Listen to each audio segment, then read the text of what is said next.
Bismillahirrahmanirrahim. Assalamualaikum warahmatullahi wabarakatuh. Halo semuanya, gimana kabar kalian? Semoga kita semua dalam keadaan sehat walafiat. Teman-teman semua, kembali lagi bersama saya Ahmad Raihan dalam channel Belajar Hukum. Pada video kali ini kita akan kembali melanjutkan pembelajaran kita mengenai hukum acara pengadilan tata usaha negara. Nah, di sini kita akan mempelajari mengenai sumber-sumber dari hukum acara pengadilan tata usaha negara, yang mana nanti akan terbagi menjadi dua sumber, yaitu ada sumber hukum tertulis dan juga ada sumber hukum tidak tertulis dari hukum acara pengadilan tata usaha negara. Jadi silahkan simak video ini dari awal hingga akhir sehingga menambah keilmuan teman-teman terkait dengan hukum acara pengadilan tata usaha negara.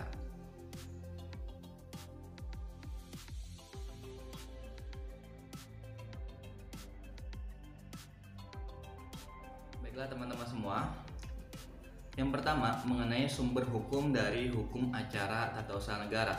Tadi sudah saya singgung di pembukaan bahwasanya ada dua sumber hukum. Yang pertama yang sumber hukum tertulis dan yang kedua sumber hukum tidak tertulis. Pertama kita akan membahas sumber hukum tertulis.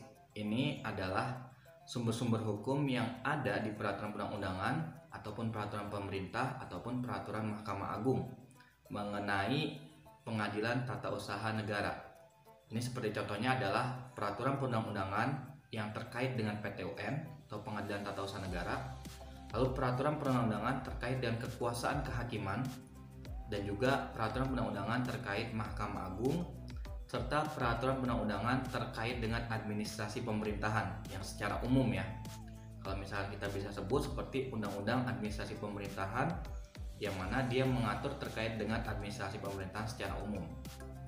Hal ini bisa memungkinkan karena memang objek hukum dari PT-UN itu adalah Ketetapan Tata Usaha Negara atau KTUN, sehingga yang dapat mengeluarkan ketetapan adalah pejabat pemerintah atau pejabat tata usaha negara, dan itu harus diatur dengan Undang-Undang Administrasi Pemerintahan, sehingga Undang-Undang Administrasi Pemerintahan entah itu nomor 30 tahun 2014 ataupun Undang-Undang Administrasi Pemerintahan yang terbaru seperti Undang-Undang Cipta Kerja itu bisa menjadi salah satu sumber hukum dari hukum acara tata usaha negara.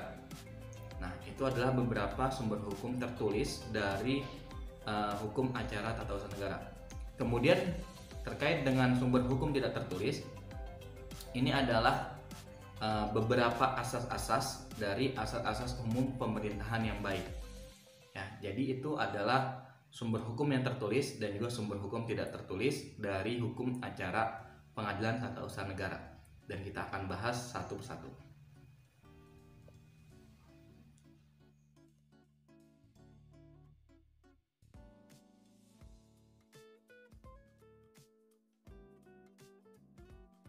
Baiklah teman-teman semua, kita pertama akan membahas mengenai sumber hukum tertulis dari hukum acara tata usaha negara atau hukum acara pengadilan tata usaha negara. Tadi sudah saya sebutkan beberapa sumber dan di sini akan diperjelas lagi. Yang pertama, itu sumber hukumnya adalah saya mengambil dari paling atas sekali, yaitu Pancasila sebagai ideologi dasar negara kita. Nah, ini ada di sila kelima yang berbunyi keadilan sosial bagi seluruh rakyat Indonesia. Di sini menjadi dasar hukum karena memang di dalam pengadilan itu adalah untuk mencari namanya keadilan bagi seluruh rakyat ya, warga masyarakat. Entah itu sebuah hukum antara warga dengan warga ataupun antara warga dengan pejabat tata usaha negara. Jadi yang pertama adalah Pancasila sila kelima. Yang kedua, ada Undang-Undang Dasar tahun 1945, yang mana di sini ada beberapa pasal terkait dengan kekuasaan kehakiman. Ini menjadi dasar hukum utama dari kekuasaan kehakiman yang ada di Indonesia. Dan karena PT-UN adalah salah satu kekuasaan kehakiman, maka ini juga menjadi dasar hukum dari PT-UN. Yang ketiga, ada Undang-Undang Nomor 5 tahun 1986 tentang Peradilan Tata Usaha Negara. Dan ini merupakan undang-undang pertama yang mengatur mengenai peradilan tata usaha negara. Kemudian ada perubahan pertamanya di Undang-Undang Nomor 9 Tahun 2004 dan perubahan keduanya di Undang-Undang Nomor 51 Tahun 2009. Kemudian ada Undang-Undang Nomor 48 Tahun 2009 tentang kekuasaan kehakiman, dan itu adalah perubahan dari Undang-Undang Nomor 4 Tahun 2004, Undang-Undang Nomor 35 Tahun 1999, dan juga Undang-Undang 14 Tahun 1970. Jadi Undang-Undang 48 Tahun 2009 adalah perubahan ketiga dari Undang-Undang 14 Tahun 1970 tentang kekuasaan kehakiman. Dan ini juga menjadi dasar hukum atau sumber hukum dari hukum acara pengadilan tata usaha negara. Lalu ada Undang-Undang Nomor 3 Tahun 2009 tentang Mahkamah Agung. Nah, ini adalah perubahan dari Undang-Undang Nomor 14 Tahun 1985 dan Undang-Undang Nomor 5 Tahun 2004 tentang Mahkamah Agung ya. Jadi ini adalah perubahan kedua ya. Perubahan pertamanya di Undang-Undang Nomor 5 Tahun 2004, perubahan keduanya di Undang-Undang Nomor 3 Tahun 2009. Dan undang-undang awalnya adalah Undang-Undang Nomor 14 Tahun 1985. Kemudian juga ada Undang-Undang Administrasi Pemerintahan yaitu Nomor 30 Tahun 2014, dan juga undang-undang yang terbaru yang mungkin saat ini menjadi pembahasan, yaitu ada Undang-Undang tentang Cipta Kerja di Undang-Undang Nomor 11 Tahun 2020. Kemudian di sini juga ada Peraturan Mahkamah Agung.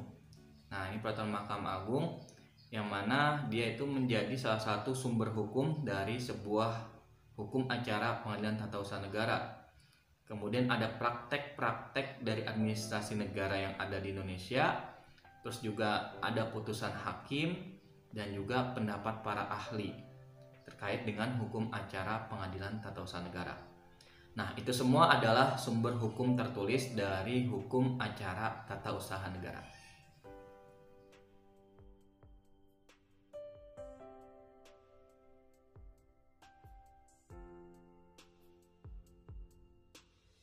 Kemudian selanjutnya kita akan membahas mengenai sumber hukum tidak tertulis, yaitu asas-asas umum pemerintahan yang baik. Nah, sekarang pertanyaannya adalah kenapa asas-asas umum pemerintahan yang baik itu menjadi salah satu dari sumber hukum tidak tertulis dari hukum acara pengadilan tata usaha negara? Jawabannya adalah karena memang objek hukum dari hukum acara tata usaha negara atau pengadilan tata usaha negara, yaitu ketetapan tata usaha negara ini dikeluarkan oleh badan atau pejabat tata usaha negara yang notabene adalah pemerintah. Dan dalam mengeluarkan keputusan atau ketetapan tersebut, maka dia harus sesuai dengan asas-asas umum pemerintahan yang baik ya. Jadi tidak boleh sewenang-wenang dan tidak boleh menggunakan kewenangannya untuk hal-hal yang tidak diinginkan yang berlainan dengan jabatannya. Jadi sehingga asas-asas umum ini menjadi salah satu dari sumber hukum dari hukum acara tata usaha negara.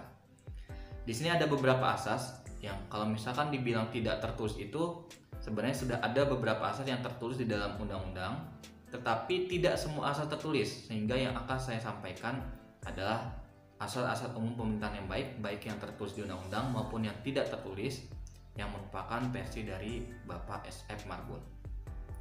Yang pertama ada asas kepastian hukum. Lalu yang kedua ada asas keseimbangan. Yang ketiga asas kesamaan dalam mengambil keputusan. Yang keempat asas bertindak cermat. Yang kelima asas motivasi untuk setiap keputusan. Yang keenam asas jangan mencampur adukan kewenangan. Yang ketujuh asas permainan yang layak.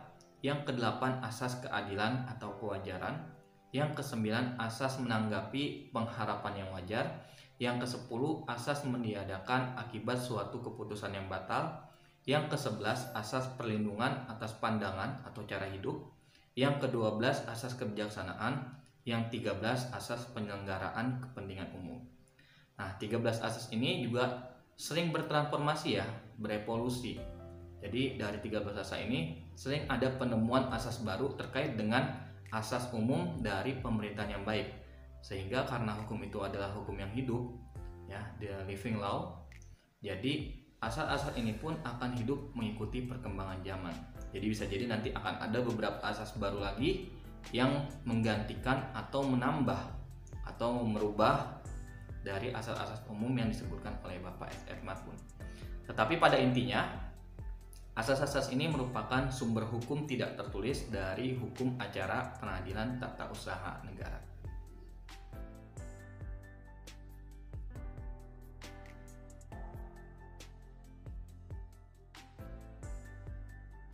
Baiklah teman-teman semua, tadi di video ini sudah kita pelajari mengenai sumber hukum, baik itu hukum tertulis ataupun sumber hukum tidak tertulis dari hukum acara pengadilan tata usaha negara.